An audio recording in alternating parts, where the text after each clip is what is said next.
Good evening, Mr. Monhead. This is my video based in the chapters that you asked for, assessment class.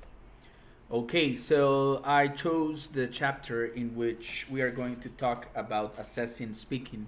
I think that speaking is one of my favorite assessments and skills because it's the way that you communicate in a fluent way and somehow if you maintain or keep a conversation with a native person that speaks English, it means that you have a accuracy, that you comprehend, and that you have fluency on your language, on your English language.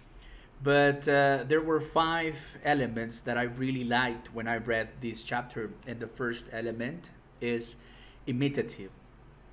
I mean, we have to imitate. As I said in the other video in English didactics, Mister, I imitate some sounds when someone that speaks English as a first language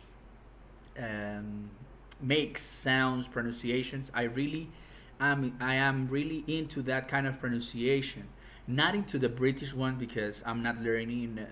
I did not learn British English, but I am learning and still learning American English. So I got many words from many people, especially on the movies and teachers that have sounds. Okay, and for example, I have been pronouncing a word because I have not heard anyone else pronouncing that word, and suddenly a teacher, a movie, or an anchorman at the news at CBS or CNN, they pronounce that word, and I realize, hey, that's the pronunciation of that word.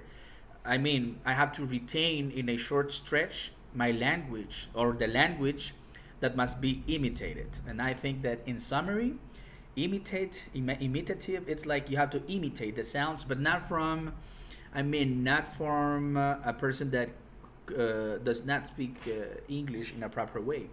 On the contrary, a person who speaks in a proper way, you have better results. The intensive, I think that the intensive element in speaking is directed response tasks. The book says directed response task, and I make some research, and directed response task is like a conversation or a dialogue between a teacher and the student, in which you give we provide a question and the student gives an answer, or reading aloud sentences and dialogues. And one thing that caught my attention was translation, but that translation is not in everything. Hey, how do you say this? No, it's only the translation at the sentence level. Okay, for example, there's a word in the sentence that you couldn't understand when you were doing that, when you were expressing, so you may translate that word.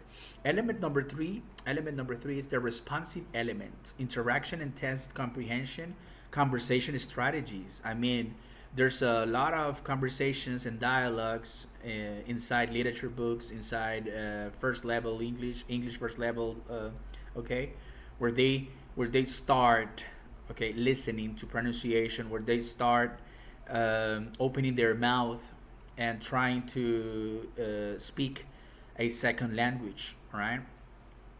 As an example, it's a literature book from Pearson. They have tons of role plays based in William Shakespeare's role plays, and that's a good way for students to know their pronunciation and to enrich their English vocabulary. Number four is the interactive one. Includes multiple exchanges of information, okay, debates, forums, roundtables.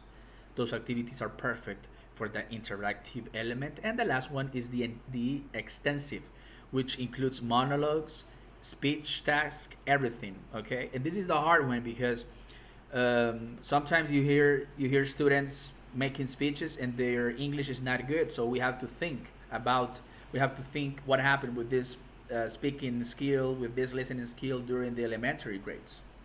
Okay, so this is the chapter I really like, Mister, and the skill is speaking. Have a good day.